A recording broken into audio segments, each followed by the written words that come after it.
The Small Tigers of Shergarh, written by Ranjit Lal.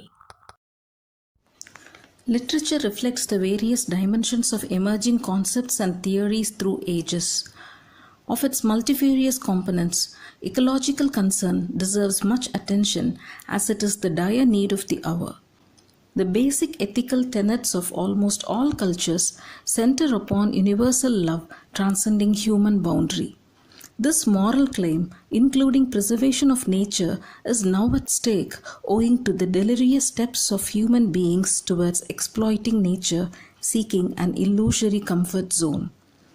The contemporary writers of India focus on the ecological issues and try to sensitize the people through their powerful writing that throbs with the social responsibility of seeking solutions to ecological problems. Ranjit Lal is one such prominent Indian writer and journalist who has contributed over 1,000 articles, short stories, features, and photo features that have been published in over 50 newspapers and magazines. He was born in Kolkata in 1955. He was educated in Mumbai, graduating in economics and sociology. He has special interest in natural history, photography, and bird watching. He is famous for his fiction and non-fiction, such as The Caterpillar Who Went on Diet and Other Stories, The Battle for Number 19, The Red Jaguar, The Small Tigers of Shergarh, and Faces in the Water. His concern for ecological resources pervades his writing. He lives in a humble residence next to the Nicholson Cemetery in New Delhi. The Small Tigers of Shergarh portrays the aesthetic experience and the emotional attachment of the protagonist Shika to the tigers of Shergarh. Her ethical responsibility of protecting those tigers evolves in due course. A terrible car accident offends 14-year-old Shika and her 5-year-old brother Sunny. The children could not come out of the trauma. Shika's sleepless nights are haunted by the shrieking sounds while Sunny's world shrinks by being always glued to his sister, speechless. They are thrust into the hands of their uncle, Binay Chacha, who lives in the Shergarh house situated near the Shergarh Tiger Reserve. The two children find it difficult to come in tune with the new surrounding.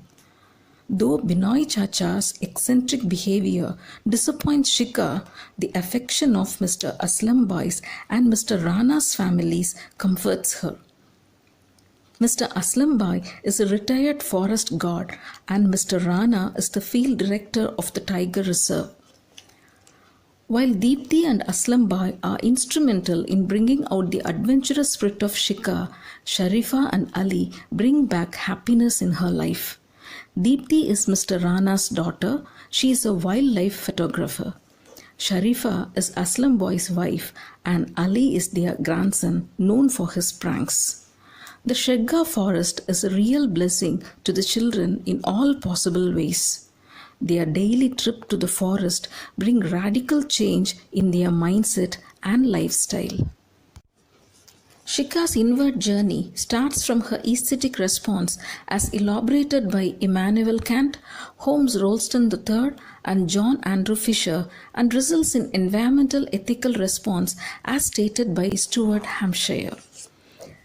Shika feels peaceful and relaxed as an aesthetic appreciation dawns upon her when she travels inside the tiger reserve. Captivated and awestruck by the majestic beauty of the ruler of Shergarh forest, Sher, who parades just 10 meters away from her, Shika feels at the core of the heart that the tiger wished her good morning, though petrified a little. This experience stands in line with Kant's aesthetic judgment.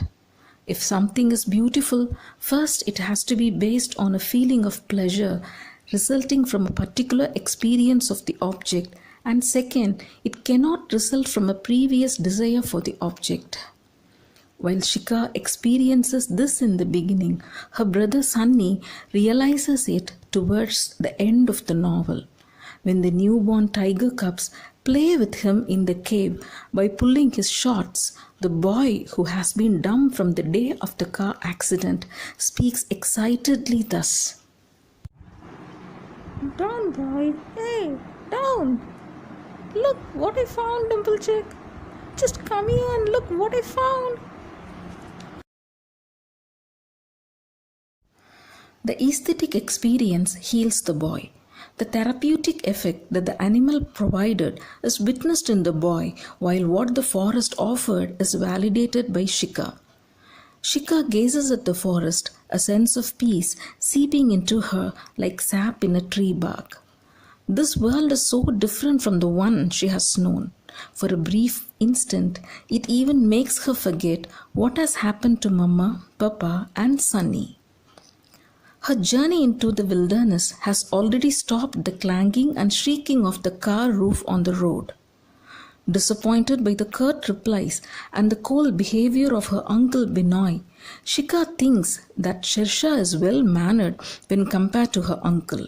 Similarly, when their refuge home threatens to separate Shika and Sunny, they seek shelter in the tiger reserve. The aesthetic experience, as sensed by the protagonist, drifts slowly from Kant to Ralston's aestheticism. Ralston emphasizes on two important tenets. One is that aesthetic experience of nature must be participatory, and that the other is that it should be faithful to the objective reality of what nature is.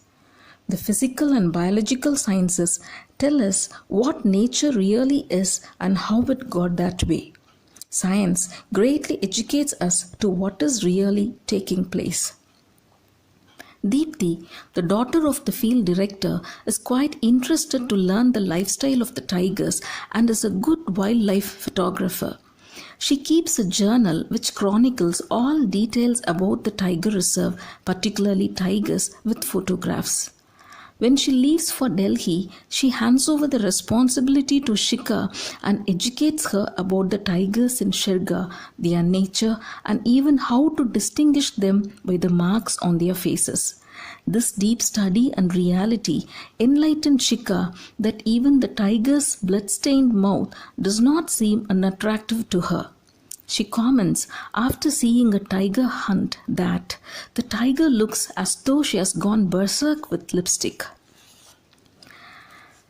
Shersha, the majestic king of Shergarh forest, Sheba, the fiercest tigress, Begum, Sheba's sister, Shaitan, the charger, and other animals of the forest keep Shika's spirit of exploration alive. She visits the Shergarh fort, Chota Mahal, the most beautiful pool Haripani, and Hira Tilao during her journey inside the forest. The historical background of the place and the story about the prince and his pet tiger, Badshah, mesmerize her. The aesthetic experience is ultimately therapeutic too. The aesthetic response ultimately evolves as ethical responsibility. From the beginning, Shika seems to be annoyed by the instrumental value attached to the tigers by the human beings. The exploitation of the natural resource worries her, and she poses queries like, why then did people have to get after this poor animal? How could anyone point a gun at such a beautiful creature?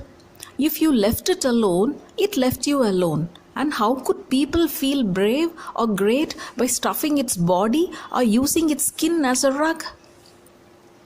The trio, Shika, Sunny, and Ali, are able to defeat the plot of Veena and Randir, who are determined to hunt the tigers in the reserve. Veena goes to the extent of poisoning the minds of village people to occupy the forest territory by driving away the tigers. All their wily plans turn futile because of the adventurous deeds of the trio. Shika not only saved herself and her brother from the tricky plans of Veena, but also unmasks the cruel tiger killer beneath. Shika's commitment to safeguard the tigers from the plotters is not out of a revelatory state, realizing the intrinsic worth of beings, but owing to the attachment to them. She wants to save them because of the emotional interest upon them, and this experience stands in line with Hampshire's statement on the preservation of species. He says that it is to be aimed at and commended only in so far as human beings are or will be emotionally and sentimentally interested.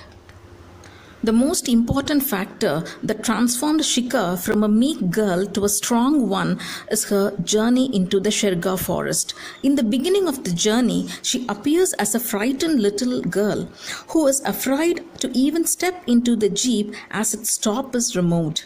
On seeing the emergency packages and on hearing the wild noises made by Ali, her heart trembles. Sunny's adamancy in not letting her go anyway, Binoy's careless attitude, reminiscences of her earlier days, and Veena's troublesome interruption disturb her. When days roll on, the inconvenience of the trip diminishes, paving the way to a new kind of bliss. The fresh forest air, nature's abundant display, glimpse of varied flora and fauna, her love for the tigers, along with her commitment to update the journal given by Deepthi, make Shikha mentally and physically strong. Sunny also becomes independent and active, and Shikha could see her brother as he had been before the car accident. Shergarh forest and the tigers have emboldened her to face the challenges of the villainous group. Her daring steps towards protecting the tigers, along with Ali and Sunny, label her as an eco-warrior. As John Fisher says, just as influenced environments can be awkward for aesthetic preservationists, so can mixed environments. By mixed environments, he means nature disturbed by human intrusion. Shikha fights against such intrusion. Shikha and Sunny are addressed as the small tigers of Shergarh, not only for their communion with the Shergarh forest, but also for their decisive role that protects the resource of the Shergarh forest, the tigers. Ranjit Lal has made the children protagonists of his story to show how the future generation should shoulder the responsibility of protecting, rather unharming, the natural resources. A subtle satire upon the irresponsibility and carelessness of the contemporary society runs as an undercurrent throughout the storyline. As Ralston says, even the so-called worthless species deserve attention and preservation just because of the fact that they exist. He further adds, is there any reason or duty to save them? A primary environmental ethics answer is that species are good in their own right, whether or not they are any good for humans.